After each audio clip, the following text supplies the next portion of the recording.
पाप क्या है? पाप का निवास कहाँ है? पुण्य क्या है? पाप और पुण्य में अंतर क्या है? प्रेम और वासना में अंतर क्या है?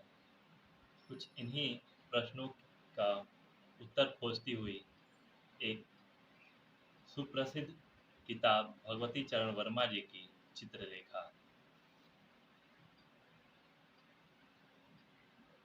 इस किताब को उन लोगों को अवश्य पढ़ना चाहिए जिनके जीवन में दिन प्रतिदिन द्वंद्व की भावना बहुत ही ज़्यादा रहती है।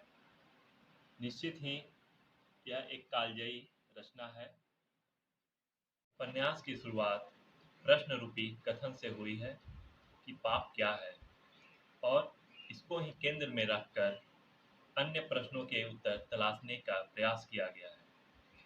चित्रलेखा पुस्तक के शीर्षक से ही ज्ञात होता है कि स्त्री उपन्यास की केंद्र में है और मुख्य पात्र भी है, जिसका नाम चित्रलेखा है।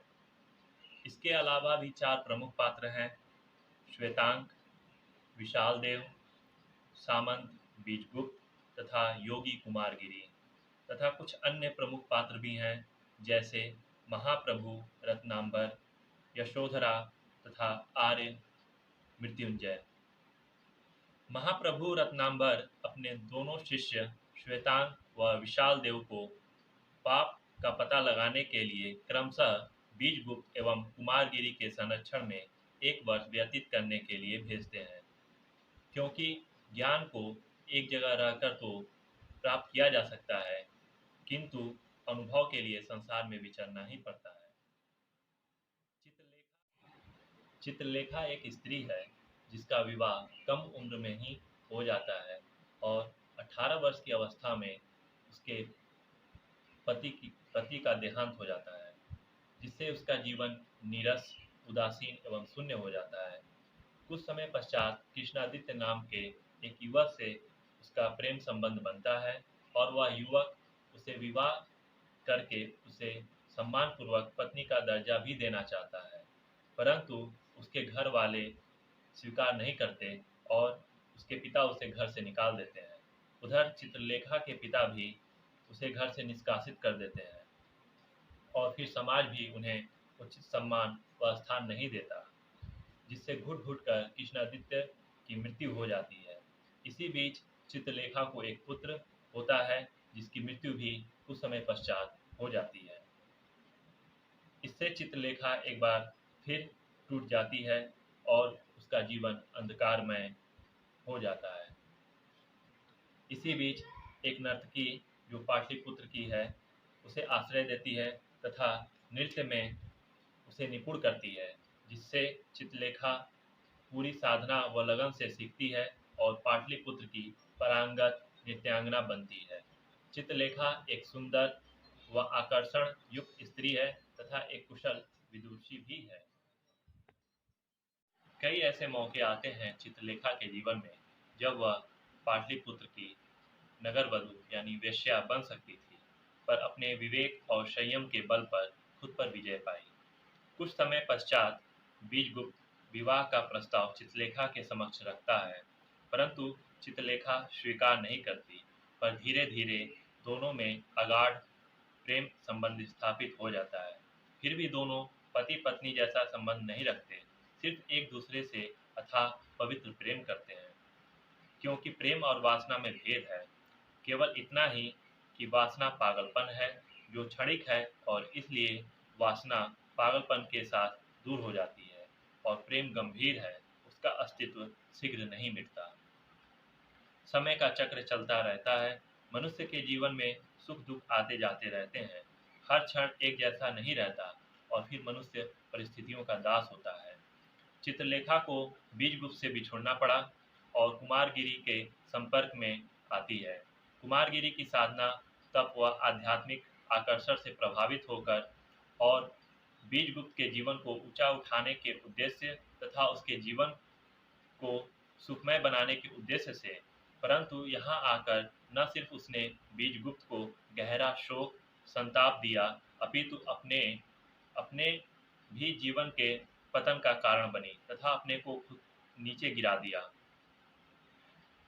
लेकिन बीजगुप्त का चित्रलेखा के प्रति प्रेम न कम हुआ और न ही खत्म हुआ। समय बीतता गया, आखिर समय रुकता ही कब है। किसी के लिए न कल रुका था, न आज रुका है और न कल रुकेगा, लेकिन अपने निशान जरूर छोड़ जाता है। बीजगुप्त में विरक्ति का भाव उत्पन्न होते होते इतना बढ़ जाता है कि वह अपना धन, वैभव, ऐश्वर्य, पद, प्रतिष्ठा सब कुछ त्याग देता है और वैराग्य को अपना लेता है। चित्रलेखा एक दिन आती है बीजगुप्त के पास और पुनः सांसारिक जीवन में लौट चलने के लिए आग्रह करती है, परंतु बीजगुप्त मना कर देता है और कहता है कि अब वह भिखारी हो चुका है और यदि चित्रलेखा भिखारिन बनकर उसके साथ चलना चाहे तो उसके साथ चल सकती है। इसी दौरान एक वर्ष समाप्त होने के बाद महाप्रभु रत्नांबर अपने दोनों शिष्यों से मिलते हैं और उनके अनुभव सुनने के बाद कहते हैं, संसार में पाप कुछ भी नहीं है, वह केवल मनुष्य के दृष्टिकोण की विषमता का दूसरा नाम है। प्रत्येक व्यक्ति एक विशेष प्रकार की मना प्रवृत्ति लेकर उत्पन्न होता है। प्रत्येक व्यक्ति इस संसार के रंगमंच पर एक अभिनय करने आता है। जो कुछ मनुष्य करता है वह उसके स्वभाव के अनुकूल होता है और स्वभाव प्राकृतिक है। मनुष्य अपना स्वामी नहीं है, वह परिस्थितियों का दास है, विवश है, कर्ता नहीं है, वह केवल साधन है। फिर पाप और पुण्य कैसा? मनुष्य में ममत्व प्रधान है। प्रत्येक मनुष्य सुख चाहता है। व्यक्तियों के सुख के केंद्र भिन्न भिन्न होते हैं, किंतु कुछ सुख को धन में देखते हैं, कुछ मदिरा में देखते हैं तो कुछ व्यभिचार में देखते हैं। पर सुख प्रत्येक व्यक्ति चाहता है। कोई भी व्यक्ति संसार में अपनी इच्छानुसार वह काम नहीं करेगा जिससे दुख मिले। यही मनुष्य की मना प्रवृत्ति है और उसके दृष्टिकोण की विषमता। संसार में इसलिए पाप की परिभाषा नहीं हो सकी और ना हो सकती है। हम न पाप करते हैं न पुण्य करते हैं, हम केवल वह करते हैं जो हमें करना पड़ता है। इस प्रकार से मैंने कुछ समीक्षा की थी इस किताब की। तो आप ज़रूर बताएं कि आपको यह समीक्षा कैसी लगी, और कुछ सुधार करना हो तो उसके लिए भी मुझे निसंकोच अपना मत प्रकट करें, उसके लिए अपने विचार दें मुझे, ताकि मैं जब अगला वीडियो बनाऊं तो उसमें कुछ सुधार कर सकूं। तो यह पहली मेरी समीक्षा थी चित्रलेखा और मुझे बहुत पसंद आई। आप ज़रूर पढ़ें। मुझे लगता है कि हर पाठक के पास यह किताब अवश्य होनी चाहिए। धन्यवाद।